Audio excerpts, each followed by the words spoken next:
वैष्णो देवी का विश्व प्रसिद्ध प्राचीन मंदिर भारतीय राज्य जम्मू और कश्मीर के जम्मू क्षेत्र में कटरा नगर के समीप की पहाड़ियों पर स्थित है। इन पहाड़ियों को त्रिकुटा पहाड़ी कहते हैं। यहीं पर लगभग 5200 फीट की ऊंचाई पर स्थित है माता रानी का मंदिर।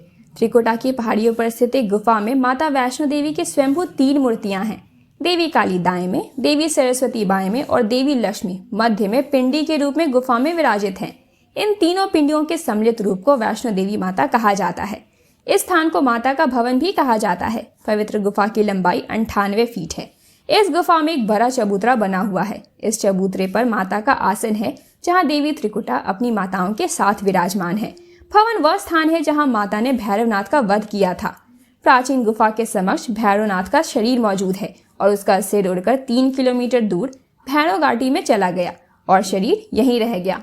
जिस स्थान पर सिर गिरा, आज उस स्थान को भैरवनाथ के मंदिर के नाम से जाना जाता है। कटरा से ही वैष्णो देवी की पैदल चढ़ाई शुरू होती है, जो भवन तक करीब 13 किलोमीटर और भैरवनाथ मंदिर तक 14.5 किलोमीटर है। मान्यता अनुसार एक बार पहाड़ों वाली माता ने अपने एक परम भक्त पंडित श्रीधर की भक्ति से प्रसन्न होकर उसकी लाज बचाई और पूरे सृष्टि को अपने अस्तित्व का प्रमाण दिया। वर्तमान कटरा कस्बे से 2 किलोमीटर की दूरी पर स्थित हंसाली गांव में मां वैष्णवी के परम भक्त पंडित श्रीधर रहते थे। वह निसंतान होने से दुखी रहते थे। एक दिन उन्होंने नवरात्रि पूजन के लिए कुंवारी कन्याओं को बुलवाया। मां वैष्णो देवी कन्या वेश में उन्हीं के बीच में आ बैठी। पूजन के बाद सभी कन्याएं तो चली गई, पर मां वैष्णो देवी वहीं रह गई और श्रीधर से बोली, सबको अपने घर भंडारे का निमंत्रण दिया। श्रीधर ने उस दिव्य कन्या की बात मान ली और आसपास के गांव में भंडारे का संदेश पहुंचा दिया। वहां से लौटकर आते समय गुरु गोरखनाथ व उनके शिष्य बाबा भैरवनाथ के साथ उनके दूसरे शिष्यों को भी भोजन का निमंत्रण दिया। भोजन का निमंत्रण पाकर सभी गांववासी अचंभित थे कि वह कौन सी कन्या है जो इतने सारे लोगों को भोजन करवाना चाहती है। इसके बाद श्रीधर के घर में अनेक गांववासी आकर भोजन के लिए जमा हुए। तब कन्या रूपी मां वैष्णो देवी ने एक विचित्र पात्र से सभी को भोजन परोसना शुरू किया। भोजन परोसते हुए वह कन्या भैरवनाथ के पास गई। तब उसने कहा कि मैं तो खीर पूरी की जगह मांस खाऊंगा और मदिरा पान करूंगा। तब कन्या रूपी मां ने उसे समझाया कि यह ब्राह्मण के यहाँ का भोजन है, इसमें मांसाहार नहीं किया जाता है। किंतु भैरवनाथ ने उस कन्या को पकड़ना चाहा। तब मां ने उसके कपट को जान लिया। मां वायु रूप में बदलकर त्रिकुटा पर्वत की ओर चली। भैरवनाथ भी उनके पीछे गया। माना जाता है कि मां की रक्षा के लिए पवन पुत्र हनुमान भी थे। हनुमान जी को प्यास लगने पर माता ने उनके आग्रह पर धनुष के पहाड़ पर बाण चलाकर एक जलधारा निकाली और उस जलधारा में अपने केश धोए। आज यह पवित्र जलधारा बाणगंगा के नाम से प्रसिद्ध है।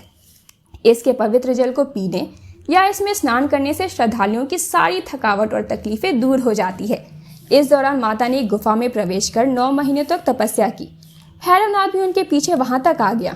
तब एक साधु ने भैरवनाथ से कहा कि तू जिसे एक कन्या समझ रहा है वह आदि शक्ति जगदम्बा है, इसीलिए उस महाशक्ति का पीछा छोड़ दो। भैरवनाथ ने साधु की बात नहीं मानी। तब माता गुफा की दूसरी ओर से मार्ग बनाकर बाहर निकल गई।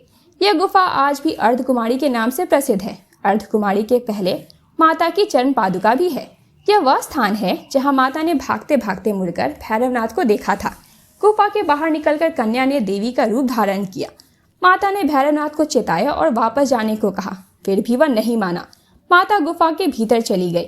भैरवनाथ गुफा में प्रवेश करने लगा। यह देखकर माता की गुफा पर पहरा दे रहे हनुमान जी ने उसे युद्ध के लिए ललकारा और दोनों का युद्ध हुआ। युद्ध का कोई अंत नहीं देखकर माता वैष्णवी ने महाकाली का रूप लेकर भैरवनाथ का संहार कर दिया। भैरवनाथ का सिर कटकर भवन से 4 किलोमीटर दूर त्रिकुटा पर्वत की भैरव घाटी में गिरा। उस स्थान को आज भैरवनाथ के मंदिर के नाम से जाना जाता है।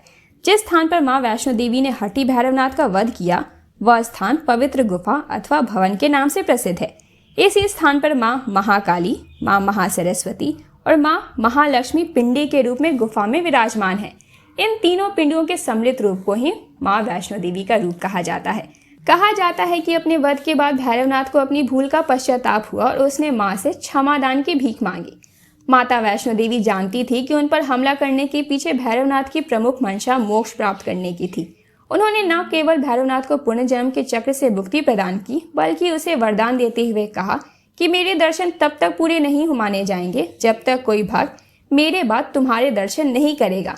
उसी मान्यता के अनुसार आज भी भक्त माता वैष्णो देवी के दर्शन करने के बाद करीब 3.25 किलोमीटर की खड़ी चढ़ाई करते भैरवनाथ के दर्शन करने जाते हैं। इस बीच वैष्णो देवी ने 3 पिंडी सहित एक चट्टान का आकार ग्रहण किया और सदा के लिए ध्यानमग्न हो गई। कहा जाता है कि अपने वध के बाद भैरवनाथ को अपनी भूल का पश्चाताप हुआ और उसने मां से क्षमादान की भीख मांगी। माता वैष्णो देवी जानती थी कि उन पर हमला करने के पीछे भैरवनाथ की प्रमुख मंशा मोक्ष प्राप्त करने की थी। उन्होंने न केवल भैरवनाथ को पुनर्जन्म के चक्र से मुक्ति प्रदान की, बल्कि उसे वरदान देते हुए कहा कि मेरे दर्शन तब तक पूरे नहीं माने जाएंगे जब तक कोई भक्त मेरे बाद तुम्हारे दर्शन नहीं करेगा। उसी मान्यता के अनुसार आज भी भक्त माता वैष्णो देवी के दर्शन करने के बाद करीब 3.25 किलोमीटर की खड़ी चढ़ाई करके भैरवनाथ के दर्शन करने जाते हैं। इस बीच वैष्णो देवी ने 3 पिंडी सहित एक चट्टान का आकार ग्रहण किया और सदा के लिए ध्यानमग्न हो गई। आज भी 12 माह वैष्णो देवी के दरबार में भक्तों का तांता लगा रहता है। सच्चे मन से याद करने पर माता सबका बेड़ा पार लगाती हैं। जय माता दी।